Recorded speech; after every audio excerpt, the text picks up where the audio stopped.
pessoal, meu nome é Rafael, sou professor de Química e essa é uma videoaula sobre densidade dos gases. A densidade é um dos primeiros conceitos vistos na Química do ensino médio e nada mais é do que a razão entre a massa e o volume de um corpo. Ela é utilizada, entre outras coisas, na identificação de uma substância. Para os gases, o conceito não muda, mas, como eles são fortemente influenciados tanto pela pressão quanto pela temperatura, isso acaba interferindo diretamente no valor da sua densidade. Essa é a equação utilizada para calcular a densidade de um gás. Veja que a letra P é de pressão, a letra M é de massa molar, R é a constante dos gases e a letra T é de temperatura. É importante ressaltar duas coisas. A primeira, tanto a massa molar quanto a densidade estão no lado do numerador. Significa que são diretamente proporcionais. O que isso significa? Quanto maior for a massa molar, maior será a densidade.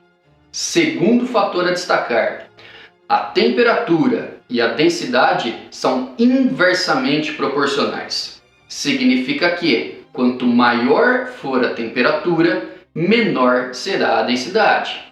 Veja que enquanto a densidade está no lado do numerador, a temperatura está no lado do denominador. Isso acaba explicando diversas coisas, e uma delas é com relação ao funcionamento de um balão. Para o balão subir, o operador aciona o queimador, fazendo com que a temperatura do ar no interior do balão aumente.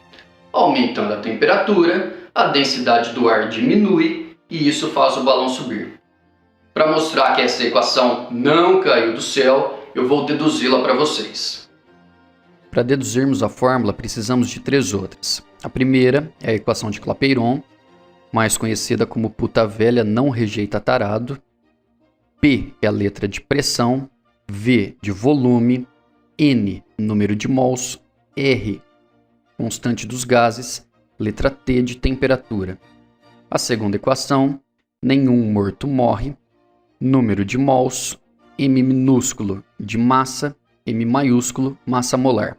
Terceira e última equação, equação de densidade. A primeira etapa consiste em substituirmos a letra N na equação de Clapeyron por massa sobre massa molar. Nós teremos o seguinte resultado: pressão vezes o volume é igual massa sobre massa molar vezes R vezes T. A segunda etapa consiste em fazer uma multiplicação em cruz parcial.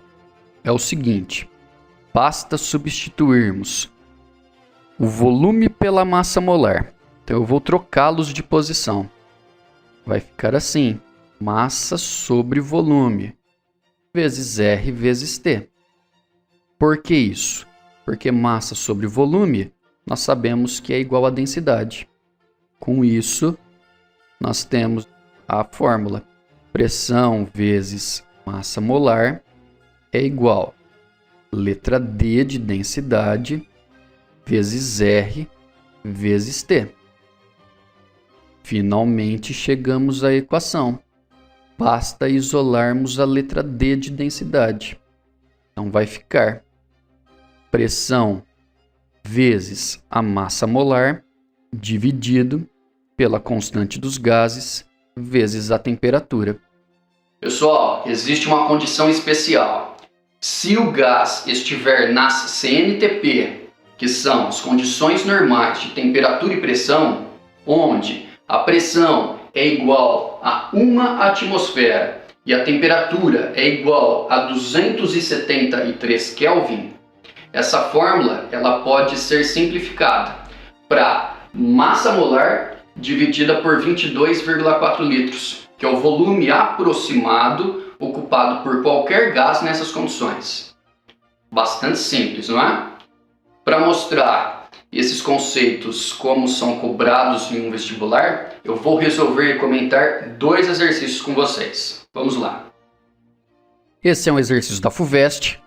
Ah, Rafael, mas FUVEST é difícil. Difícil? Difícil é para um jabuti fazer flexão. Enfim, foram dados aqui 3 recipientes, numerados de 1 a 3, e ele quer saber, respectivamente, quais são os mais adequados para recolher metano, amônia e cloro. Pelos dados aqui da tabela, nós temos que o metano tem solubilidade em água praticamente desprezível. Logo, é o único entre os 3 que pode ser captado aqui, neste recipiente. Então aqui nós temos o recipiente com o gás metano.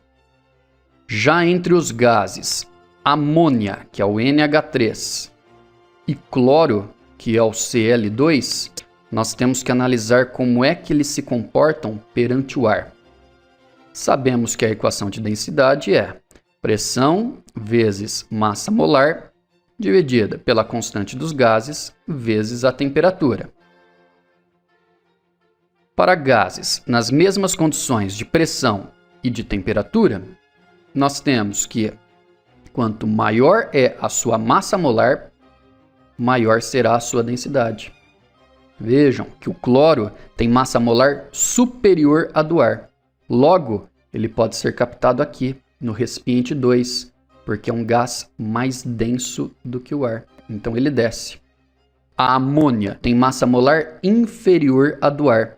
Logo, ele é captado aqui, no recipiente 1, porque ele é um gás menos denso do que o ar, e ele sobe.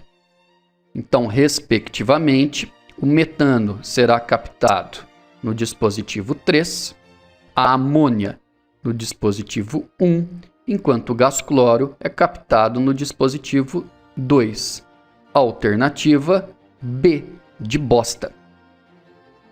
O segundo exercício é um exercício da Universidade Federal do Ceará. Ele quer que a gente calcule a massa molar do gás. Para isso, foram fornecidos os valores da densidade, da temperatura, da pressão e da constante dos gases.